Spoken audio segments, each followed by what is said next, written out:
Hey YouTube, today we're going to be installing this battery tender on the Honda CRF250F. This is the actual connector cable that we need to connect to the battery. So we're going to remove the side panel and we're going to start with that right here, removing that lower bolt. It's an 8mm bolt and we'll just go ahead and start by loosening that.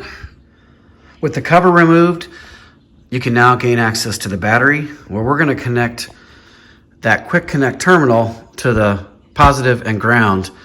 And we're going to actually cut those little clips at the end so you don't have to actually take the battery screws all the way out.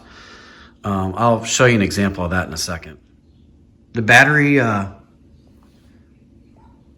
tender cable that you connect to the battery has these round, completely closed ones, right? So what we're going to do is we're going to make a little cut right in the top of those to make it not a circle. That way all we have to do is loosen the screws a little bit and put these terminals in place without having to remove the whole entire screw and have that little back piece fall down, and then it's a pain in the butt to get that back in. So we're going to go ahead and do that now. Using some simple wire cutters, we were able to cut 2 little notches out of those circles. Now we'll attach to the battery. Now I've got everything attached. And as you can see, I didn't have to remove those screws, which made it a lot easier because they're kind of hard to thread. Not that it's impossible, but it just makes it easier when you cut those ends off. All right, now what we're gonna do is we're gonna trim the side of this little battery cover terminal thing so that way it slides back over that. And I'm gonna cut a little slit in the side to make that function properly. And then we'll try to ram all these wires up in here. There's not a lot of room, I gotta say. This battery is actually pretty tiny. I mean, it's only about 3 or 4 inches by 4 inches. I mean, it's a really small battery. Pretty cool. All right, as you can see, I've kind of routed that wire. I pushed this fuse that comes on this and pushed it kind of back up underneath here. And then I just kind of routed the wire around the battery. And this will actually tuck up underneath here, and you can shove it down into here. So that way, anytime you need to charge this battery or just to put it on the tender, you just pop that out and use this quick disconnect plug, which I'll show you in a minute how that works.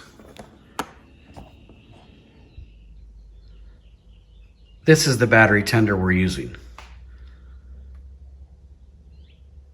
Okay, so I've got it plugged in. As you can see right now, it's blinking, okay? Right now it's set to, it actually says acid, so it's a lead acid battery, and that's what this bike has. If you had a, I'm not sure I understand. Shut up, Siri. If you had a, sorry, that caught me off guard. If you had a lithium battery, then you would press this again, and it would go to lithium. But we don't, so we're gonna put it back to the acid, and then all you do is come around here. God, I hope this cord reaches. Let me just set that phone down just for a quick second.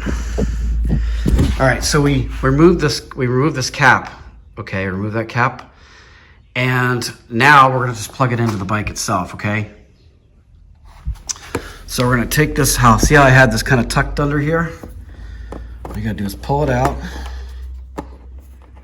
And you gotta pull that, once you pull that cap off right there, the other piece will plug directly, sorry, bad camera angles, will plug directly into that. Okay, that cap protects it from dust, dirt, and all that other crap. All right, so once you plug that in, you're on a trickle charge, okay? And you can just plug it in once a month if you're not using it, or whenever you need to kind of give the battery a boost. All right, hope you like this video. I'm gonna make more videos like this, especially for this bike. And be sure to like and subscribe. Have a good one.